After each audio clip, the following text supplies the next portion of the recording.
Hello friends, welcome to KD academy Hindi साहित्य। मेरा नाम कविता है। मैं एमए बीएड सीटेड और यूजीसी एनटी नेट क्वालिफाइड हूँ हिंदी सब्जेक्ट से। फ्रेंड्स, हम तैयारी कर रहे हैं एनटी यूजीसी नेट की हिंदी सब्जेक्ट से। और फ्रेंड्स, इसमें हर संडे को आपके लिए एमसीक्यूज लेकर आती हूँ और ये हमारी सीरीज़ चल रही है 110 क्वेश्चन की और हम 65 क्वेश्चन कर चुके हैं। आज हम 66 क्वेश्चन से शुरू करेंगे। और फ्रेंड्स, अगर आपने अभी तक इससे पहले की वीडियो नहीं देखी है तो जाके ज़रूर देखिए, वो आपके बहुत काम आने वाले हैं। मैं रामचंद्र शुक्ल का हिंदी साहित्य का इतिहास पूरा डिटेल में डाल चुकी हूँ। और फ्रेंड्स, अगर आपने वो नहीं देखे वीडियो तो जाके देखिए, वो बहुत काम आने वाले हैं आपके। और शुरू से स्टार्ट कर दीजिए। और अगर आपने चैनल को सब्सक्राइब नहीं किया है तो चैनल को सब्सक्राइब जरूर कर लीजिए, क्योंकि चैनल को सब्सक्राइब करने से ही आपको सारे वीडियो लाइन वाइज मिलेंगे, नहीं तो आप वीडियो ढूंढते रह जाएंगे। ओके फ्रेंड्स, और फ्रेंड्स, आपका इस चैनल पर जुड़ने के लिए बहुत बहुत धन्यवाद। चलिए शुरू करते हैं फ्रेंड्स। आज हम 66 क्वेश्चन से शुरू करेंगे। इसमें बताया गया है फ्रेंड्स, यदि साहित्य को जीवन की व्याख्या माने तो आलोचना को उस व्याख्या की व्याख्या मानना पड़ेगा। उपरोक्त कथन किस विद्वान का है, आपको ये बताना है। ऑप्शन दिए हुए हैं 4 और इसमें से आपको अगर आता है तो आप कमेंट्स में जवाब दे सकते हैं, और नहीं आता है तो आपको मैं बता ही दूंगी फ्रेंड्स। तो इसका आंसर है फ्रेंड्स, 66 क्वेश्चन का आंसर है बी, आचार्य श्याम सुंदर दास। आचार्य श्याम सुंदर दास। 67 क्वेश्चन ले लेते हैं फ्रेंड्स। निम्नलिखित में से किसकी आलोचना निर्णयात्मक मानी जाती है? किसकी मानी जाती है निर्णयात्मक? तो 4 ऑप्शन आपको दिए हुए हैं। तो इसका ऑप्शन है friends option A, Acharya Mahavir Prasad Dwivedi. Next question ले लेते हैं 68। इसमें आपको सूची 1 और सूची 2 का मिलान करना है। इसमें आपको बताया गया है, आप ऑप्शन बताइए। या ऑप्शन आपको 4 दिए हुए हैं कोट में, आपको बताना है इसका आंसर क्या है। तो 68 क्वेश्चन का उत्तर है फ्रेंड्स डी। इसमें जो है रस मीमांसा किसकी है? आचार्य रामचंद्र शुक्ल की है, ये मैं आपको कई बार बता चुकी हूँ। काव्य के रूप किसकी है? बाबू गुलाब राय की है। और रस सिद्धांत किसकी है? डॉक्टर भगीरथ मिश्र की है। और भारतीय काव्यशास्त्र किसकी है? सॉरी फ्रेंड्स, ये थोड़ा रॉन्ग हो गया है। रस सिद्धांत जो है वो डॉक्टर नगेंद्र की होनी चाहिए। काव्य के रूप किसकी है? डॉक्टर गुलाब राय की। और रस सिद्धांत डॉक्टर नगेंद्र की है। भारतीय काव्यशास्त्र भगीरथ मिश्र की है। ओके फ्रेंड्स, अब नेक्स्ट ले लेते हैं 69 क्वेश्चन है ये। 69 क्वेश्चन में आपसे पूछा है, प्रगतिवादी आलोचना का आधार क्या है? समाजवादी यथार्थ, मार्क्सवाद, शोषण, या इनमें से कोई भी नहीं। तो 69 का आंसर है answer A, option A, Samajwadi यथार्थ। क्या है फ्रेंड्स? समाजवादी यथार्थ। नेक्स्ट में मैं आपको बता देती हूँ लिख के, डी है इसका ऑप्शन। 70 क्वेश्चन ले लेते हैं। 70 क्वेश्चन में पूछा गया है आपसे, किस विद्वान ने कला का जन्म वासना से माना है? किस विद्वान ने कला का जन्म वासना से माना है? तो आपको बताना है फ्रेंड्स, इसका आंसर होगा बी, फ्रायड ने माना है, क्योंकि इसी ने कहा था, मनोविश्लेषणवादी सिद्धांत है इसका फ्रायड का, तो इसी में आता है, इसने वासना से माना है कला का जन्म। और 71 क्वेश्चन का पूछ लेती हूँ आपसे फ्रेंड्स, निम्नलिखित में से कौन एक भारतीय एवं पाश्चात्य समालोचना का समन्वय करता है? निम्न में से कौन एक भारतीय एवं पाश्चात्य समालोचना का समन्वय करता है? तो 71 क्वेश्चन का आंसर है आंसर ए, आचार्य रामचंद्र शुक्ल। कौन है फ्रेंड्स? आचार्य रामचंद्र शुक्ल। इसका ऑप्शन ए है। 72 क्वेश्चन है, शुक्ल जी के बारे में किस एक विद्वान ने निम्नलिखित कथन दिया है? शुक्ल जी को अस्त हुए एक युग के लगभग हो चुका। शुक्ल जी की आलोचनाएं जहाँ की तहाँ है, ये किसने कहा है कथन शुक्ल जी के लिए? तो इसका ऑप्शन है ऑप्शन बी, आचार्य विश्वनाथ प्रसाद मिश्र ने कहा है। स्वच्छंदतावादी आलोचना का सूत्रपात करने का श्रेय किसे जाता है? स्वच्छंदतावादी आलोचना का सूत्रपात करने का श्रेय किसे जाता है? अगर फ्रेंड्स आपने मेरे साहित्य शास्त्र के वीडियो नहीं देखे हैं तो वो जाके ज़रूर देखिए, उसमें से बहुत सारे आप इसमें से क्वेश्चन निकाल लेंगे। तो 73 क्वेश्चन का आंसर है आंसर ऑप्शन बी, आचार्य नंद दुलारे वाजपेयी। 74 क्वेश्चन है, निराला की साहित्य साधना किसकी आलोचनात्मक कृति है? निराला की साहित्य साधना किसकी आलोचनात्मक कृति है? तो इसका ऑप्शन भी होगा बी, रामविलास शर्मा की है, डॉक्टर रामविलास शर्मा की। 75 क्वेश्चन है, आचार्य रामचंद्र शुक्ल और हिंदी आलोचना किसकी कृति है? आचार्य रामचंद्र शुक्ल और हिंदी आलोचना किसकी कृति है? तो इसका ऑप्शन होगा option A, doctor Ramvilas Sharma की।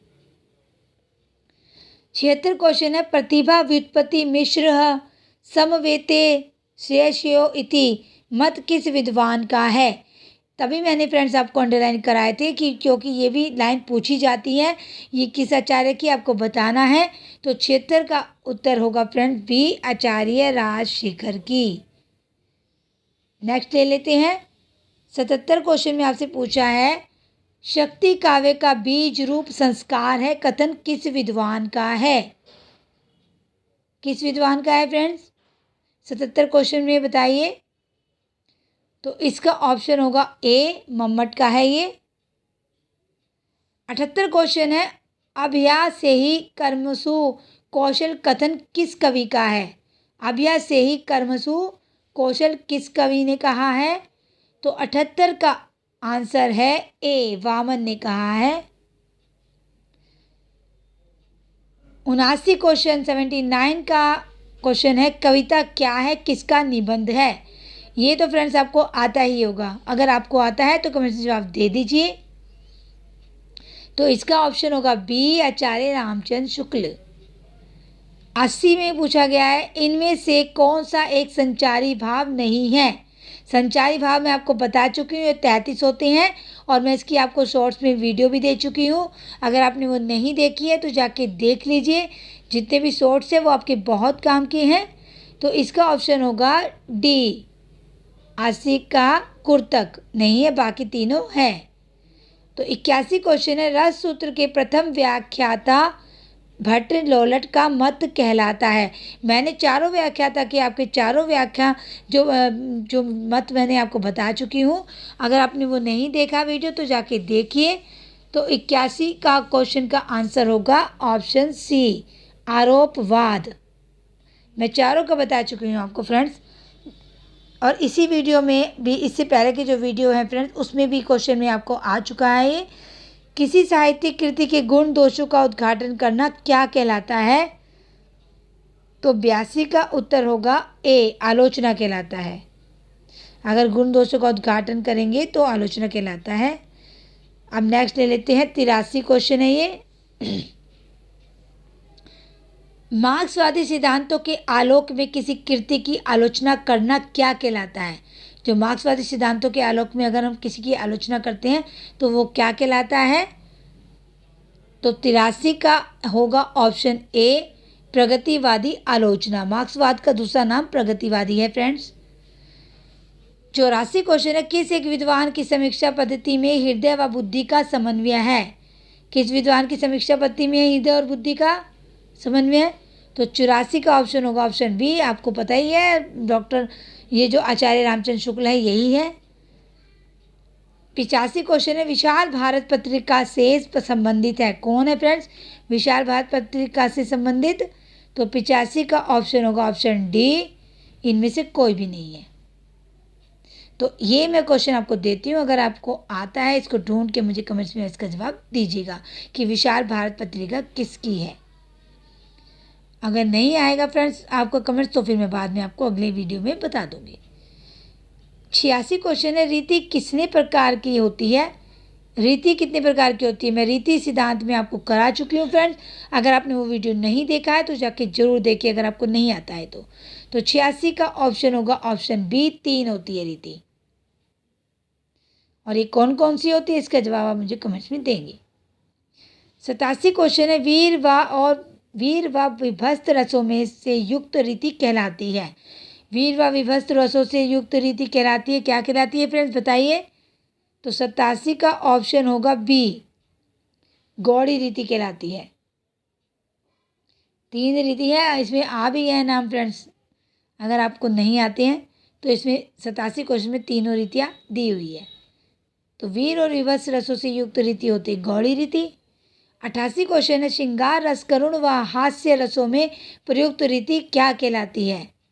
जैसे वीर और विभत्स में गौड़ी कहलाती है तो श्रृंगार में क्या कहलाती है, कौन सी रीति होती है वो। तो 88 का होगा ए, वैधर्वी रीति जो होती है वो श्रृंगार रस, करुण व हास्य रसों से युक्त होती है। ये बहुत इंपॉर्टेंट है फ्रेंड्स, इसको अच्छे से कर लो याद। तीसरा क्वेश्चन, ये बाकी जो बची 45 वो जितने बचे उसमें आ जाएगा। तो 89 क्वेश्चन में पूछा है आपसे, निम्नलिखित कविताओं पर विचार कीजिए। ये कविताएं आपको दी हुई है, इसमें पूछा गया है कि रचनाओं को संक्रमण काल की रचनाएं किसने माना है। इन रचनाओं को, जो 4 रचनाएं आपको दी है, तो ये किसने मानी है संक्रमण काल की रचना इनको।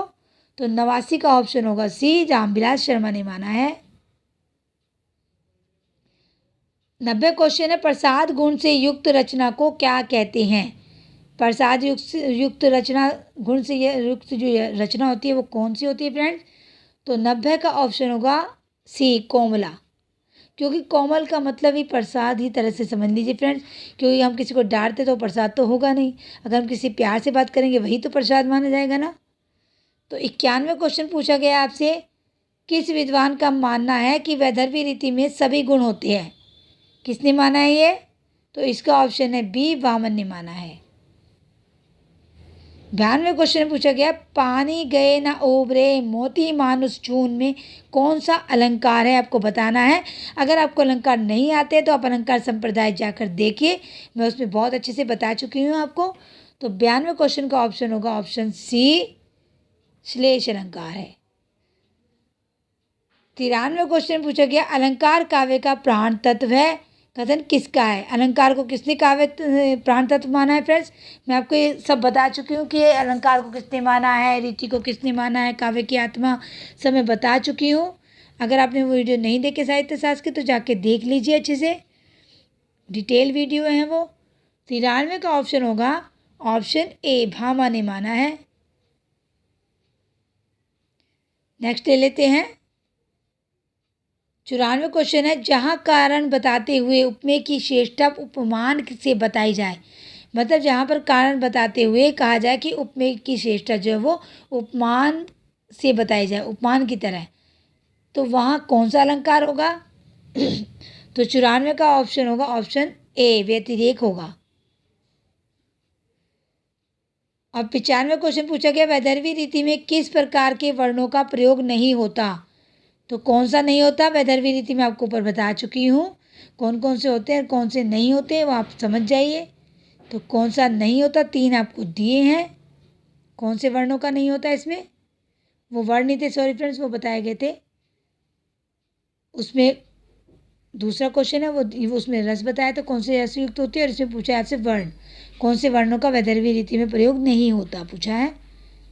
तो 95 क्वेश्चन का ऑप्शन होगा बी, मूर्धन्य वर्णों का नहीं होता, बाकी तीनों का होता है।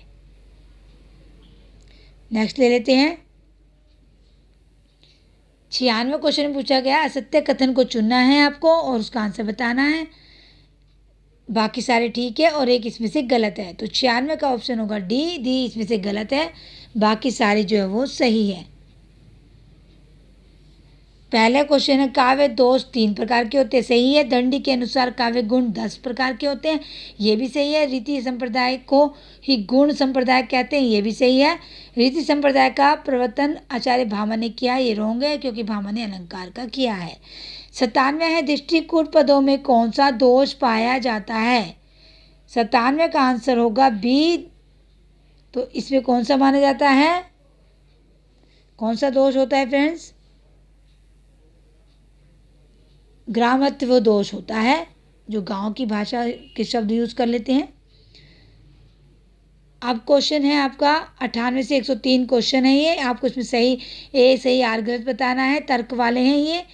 तो इसमें सबसे पहले आपसे पूछा गया है, क्वेश्चन 98 में पूछा गया है, काव्य भाषा को सहज होना चाहिए और उसे वैचित्र्य, वक्रता, अलंकार आदि के आडंबर से मुक्त होना चाहिए, क्योंकि अलंकार, उक्ति, वैचित्र्य का प्रयोग श्रेष्ठ कवि ही कर सकते हैं।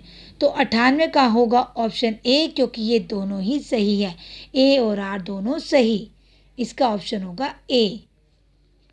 99 क्वेश्चन में पूछा गया है, काव्य आत्मा की संकल्पनात्मक अनुभूति है जिसका संबंध विश्लेषण, विकल्प या विज्ञान से नहीं है, क्योंकि विज्ञान का संबंध संवेदना से नहीं होता। तो 99 का ऑप्शन होगा बी, क्योंकि इसमें आर गलत है और ए सही है, बी इसका ऑप्शन होगा। 100 क्वेश्चन में आपसे पूछा गया है, दंडी अभ्यास को काव्य का प्रमुख हेतु मानते हैं, क्योंकि अभ्यास के बगैर काव्य रचना में कोई कुशल नहीं हो सकता। तो इसका होगा ऑप्शन सी, ए और आर, ए गलत है और आर इसमें सही है, ए गलत आर सही, क्योंकि अभ्यास को काव्य का प्रमुख हेतु नहीं मानते दंडी। आप मुझे बताएंगे कमेंट्स में किसको मानते हैं। 101 क्वेश्चन में पूछा गया, उचित अनुचित का विवेक ही व्युत्पत्ति है, क्योंकि ज्ञान की प्राप्ति भी व्युत्पत्ति कहलाती है। तो 101 का ए होगा, क्योंकि ये दोनों ही सही हैं। 102 क्वेश्चन में आपसे पूछा, अलंकार काव्य की आत्मा है, क्योंकि अलंकार के बगैर कविता सुशोभित नहीं होती। तो 102 का ऑप्शन होगा सी, इसमें से आर सही है और ए गलत है, क्योंकि अलंकार काव्य की आत्मा नहीं होती। 103 क्वेश्चन में पूछा, मुंशी प्रेमचंद के अनुसार काव्य का उद्देश्य लोगों में विवेक को जागृत करता है। मुंशी जी की कहानियां व उपन्यास लोगों को विवेकवान बनाने में सफल हुए हैं। तो इसका होगा आंसर ए, ये दोनों ही सही है। तो 104 क्वेश्चन देख लेते हैं अब। 104 क्वेश्चन में आपसे पूछा है, मिलान करना है सूची 1 को सूची 2 से, रस और स्थायी भाव है, इसको मिलाना है। अगर आपने रस वाला वीडियो नहीं देखा है तो जाके देखिए, स्थायी भाव से इसको मिलान करना सीखिए। 104 क्वेश्चन में आपका ऑप्शन होगा फ्रेंड्स ऑप्शन ए, जिसमें कि लाइन वाइज ही है, सिंगार का रति है, वीर का उत्साह है, भयानक का भय है और करुणा का शोक है, इसका ऑप्शन ए होगा। 105 क्वेश्चन में आपसे पूछा है, सुमेलित करना है, ये भी मूल प्रवृत्ति बताई गई है और रस बताया गया है, स्थायी भावी है एक तरह से ये। तो 105 का ऑप्शन होगा ए, वो नेक्स्ट वीडियो में है फ्रेंड्स, ए में भी इसका 105 का ऑप्शन है ए।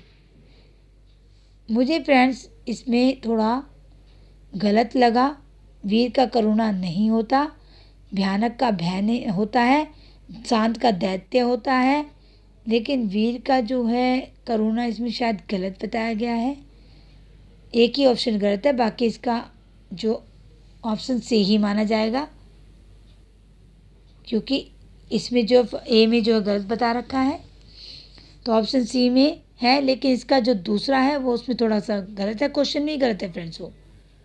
तो 106 क्वेश्चन देख लेते हैं, सॉरी फ्रेंड्स प्रोनाउंसिएशन में थोड़ा मिस्टेक है। 106 क्वेश्चन में हमें बताना है, असत्य कथन बताना है, कौन सा गलत है। तो इसमें पूछा गया है फ्रेंड्स आपसे, इसका ऑप्शन सी जो है वो गलत है। रीति के वामन ने 3 भेद माने हैं, सही है। असत्य कथन चुनना है आपको, सी है जो वामन ने कुल 20 गुण माने, ये गलत है, 10 गुण माने हैं। और रीति संप्रदाय के प्रवर्तक आचार्य वामन है, ये भी सही है, वामन ने गुणों को अत्यधिक महत्व दिया, ये भी सही है।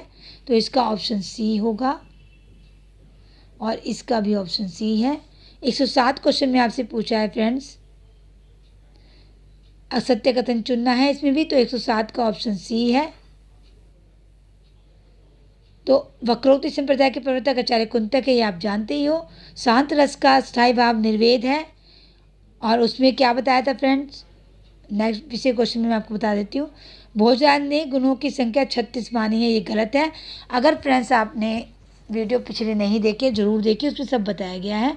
कुंतक ने वक्रोक्ति के 6 भेद माने हैं, ये सही है। तो गलत क्या है फ्रेंड्स, सी ऑप्शन इसमें गलत है। और इसमें देख लेते हैं, वीर का पूछा था, तो वीर का ओज होता है।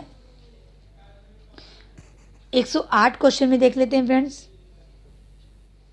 108 क्वेश्चन पूछा गया आपसे, काको वक्रोक्ति व श्लेष वक्रोक्ति वर्गीकरण किसने किया है? तो इसका ऑप्शन होगा फ्रेंड्स, आपको पता ही है, मैं आपको वीडियो बना चुकी हूँ, आपके देख चुके हैं आप उस वीडियो को। अगर नहीं देखिए तो देखिए, साहित्य शास्त्र में वक्रोक्ति संप्रदाय में जाकर देखिए। तो रुड्रट ने करा है ये वर्गीकरण। और 109 क्वेश्चन है, केवल मनोरंजन न कवि का कर्म होना चाहिए, उचित उपदेश का मर्म भी होना चाहिए, किसने कहा है? मैथिली शरण गुप्त ने कहा है। इसका ऑप्शन सी है, इसका ऑप्शन ए है 108 का। और 110 का है, काव्य को अलंकार की आत्मा किसने माना है? अलंकार संप्रदाय किसका है, ये भी आप मुझे बताएंगे कमेंट्स में। तो अलंकार को किसने माना है? तो 110 का ऑप्शन बी है, डांडी ने माना है। तो ये थे फ्रेंड्स 110 क्वेश्चन। ये सीरीज आज कंप्लीट हो गई है। नेक्स्ट में आपको मैं पाश्चात्य काव्यशास्त्र के क्वेश्चन दूंगी। ये आचार्य, संस्कृत आचार्य के क्वेश्चन थे, क्योंकि अभी हमारी साहित्य शास्त्र की वीडियो चल रही है, तो हम साहित्य शास्त्र के ही पढ़ेंगे फ्रेंड्स क्वेश्चन आंसर, ताकि आपको और अच्छे से रिवीजन हो जाए। और फ्रेंड्स, अगर आप ये शॉर्ट्स की वीडियो भी ज़रूर देखा कीजिए। अगर आपको वो नहीं समझ में आते, मैं इसमें शॉर्ट्स में डालती हूँ, ताकि आपका समय ख़राब ना हो। और आप उसको पॉज करके भी देख सकते हैं, या उसको स्क्रीनशॉट लेकर भी देख सकते हैं, अगर आपको समझ में ना आए तो। Okay friends. और फ्रेंड्स, अगर आपको मेरे वीडियो अच्छे लग रहे हैं तो आप उनको लाइक शेयर जरूर कीजिए, और चैनल को सब्सक्राइब जरूर कर लीजिए, और बेल आइकन को प्रेस कीजिए, जिससे आने वाली वीडियो का नोटिफिकेशन आपको मिल जाए। ओके फ्रेंड्स, और तब तक के लिए बाय। जब तक नेक्स्ट संडे मिलते हैं नेक्स्ट वीडियो में। ये आपको क्वेश्चन आंसर की वीडियो है, इसलिए मैं आप नेक्स्ट संडे बोल रही हूँ। और फ्रेंड्स, मैंने एक बात और बताना चाहूँगी, जो मैंने 2018 का पेपर डाला है उसमें मैंने 53 क्वेश्चन डाले हैं। अभी मैं नेक्स्ट 2-3 दिन में आपके लिए फिर दूसरा वीडियो डालूंगी उसी का, उससे वो पूरे के पूरे 100 क्वेश्चन हो जाएंगे। और उसका पेपर 1 भी मैं आपके लिए डाल दूँगी, क्योंकि ये पेपर 2018 का है और ये नए सिलेबस के अकॉर्डिंग ही है। ओके फ्रेंड्स, और तब तक के लिए बाय। जब तक